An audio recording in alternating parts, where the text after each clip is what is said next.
Durant les années 60, les femmes sont confrontées à de nombreuses inégalités face aux hommes, tels que les droits civiques, politiques et sociaux.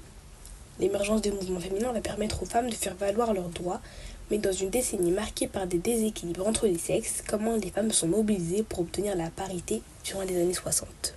En 1960, les femmes étaient encore largement considérées comme dépendantes des hommes. En effet, les femmes ne pouvaient avoir un compte bancaire, gérer leurs propres biens et travailler sans le consentement de leur époux. Leur participation à la vie politique était également marginale, car très peu de femmes occupaient des postes dans les parlements, gouvernements ou administrations comme les hommes. Ensuite, les femmes avaient un accès limité à l'emploi, et lorsqu'elles travaillaient, elles étaient réduites à des rôles perçus comme féminins tels que secrétaires ou infirmières. Par conséquent, les femmes n'avaient pas accès aux aides sociales telles que le chômage et la retraite, car ces aides étaient réservées à des personnes occupant des hauts postes fixes et bien rémunérés.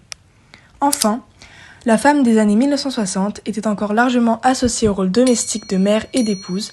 Les publicités, les médias et les discours sociaux glorifiaient l'image de la femme au foyer, dévouée à son mari et ses enfants, ce qui limitait ses ambitions extérieures. Nous sommes dans les années 1960 et la lutte des femmes contre le patriarcat et pour les libertés s'accentue avec la création de mouvements.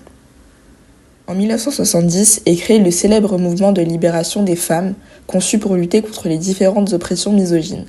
L'impact de ce mouvement s'accentue en 1971 lorsque 2000 femmes descendent dans les rues de Paris avec des pancartes et des slogans.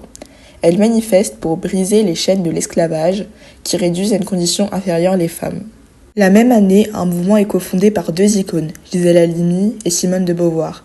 Mais qui sont-elles ? Gisèle Halimi, avocate et députée, Simone de Beauvoir, philosophe. Mais pourquoi leur mouvement est important ? Choisir la cause des femmes est une organisation qui a lutté pour la dépénalisation de l'avortement. Ses objectifs ont fini par s'étendre, lutte contre les violences physiques et morales, pour l'égalité professionnelle et pour une meilleure représentation des femmes. Le théâtre et la littérature deviennent très vite la tribune où s'expose la révolte des femmes. On pense à la pièce Susanna Handler ou encore La femme rompue de Simone de Beauvoir. Le magazine Elle a su capter l'attention des lectrices grâce à ses articles sur l'émancipation des femmes. Quant à lui, le cinéma des années 60 a su montrer les clichés sur la femme au foyer parfaite. Mais des réalisatrices comme Agnès Varda ont su proposer une autre vision de la femme, plus libre et plus consciente. Les combats menés par les femmes ont permis de nombreuses avancées politiques, juridiques et sociales en matière d'égalité.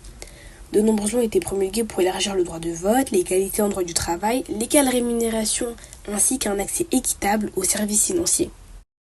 Parmi elles, on retrouve les lois de 1965 permettant aux femmes mariées de travailler, d'ouvrir un compte bancaire et de signer des chèques sans l'autorisation de leur mari, la loi du 22 décembre 1972 instaurant une égale rémunération entre les hommes et les femmes ayant les mêmes qualifications et pour un même poste, et la loi Veil de 1975 qui légalise l'IVG, donc interruption volontaire de grossesse, c'est-à-dire que dès lors, cet acte ne sera plus puni par la loi. Les mobilisations des femmes durant les années 60 ont fait évoluer la société, car dès lors, les femmes n'étaient plus limitées à leur rôle de mère et d'épouse. Depuis, elles sont de plus en plus nombreuses dans la population active et occupent des métiers divers qui nécessitent de plus en plus de qualifications.